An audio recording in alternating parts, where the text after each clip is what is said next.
Bonsoir les amis, bonsoir à vous, bienvenue à vous dans le débrief, en bref, du match Wolverhampton-Arsenal.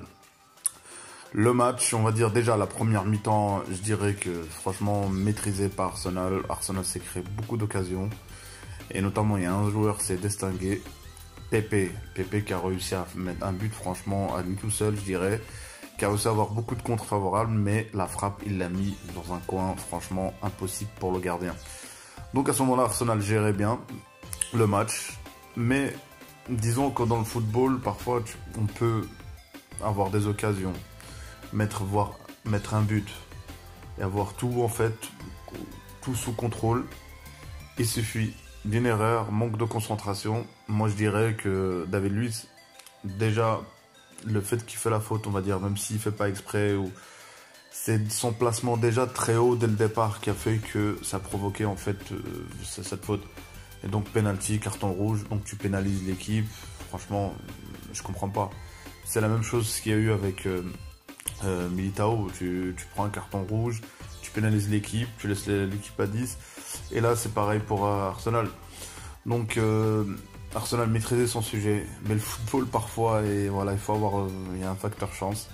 Et le facteur chance, tu le perds quand ta concentration elle est perdue. Donc tout était bien joué.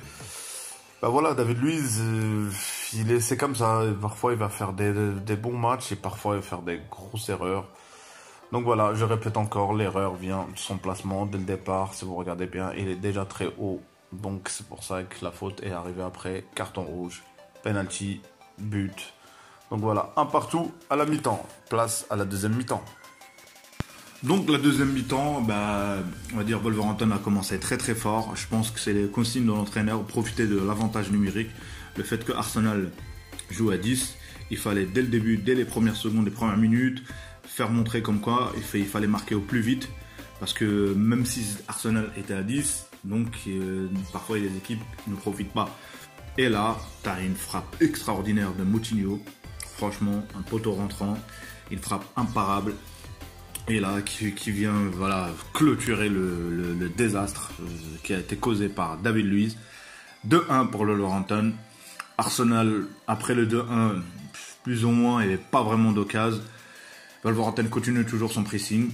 On voit bien que la différence elle allait sentir, plus le match allait avancer dans le temps, que voilà, les joueurs allaient se fatiguer. Il y a eu l'entrée de Aubameyang. Bon, et là, t'as le gardien, il sort, il fait une sortie, comme si il manquait plus que ça. Carton rouge pour le gardien. C'est la totale en fait. Donc voilà, c'est Arsenal 1-9. À partir de ce moment-là, la messe est dite. Et c'était plus un match, c'est un entraînement. Wolverhampton, à la fin, c'était un entraînement pour Wolverhampton. Adama Traoré qui faisait comme d'habitude, sauf que là il pouvait se permettre d'essayer de dribbler 5-6 joueurs. Donc voilà, on va dire le match a été faussé par l'expulsion de David Luiz. Comme je vais le répéter, il y a des joueurs que plus ils prennent de l'âge, ils prennent de l'expérience. Donc ça veut dire qui dit expérience, qui dit moins d'erreurs.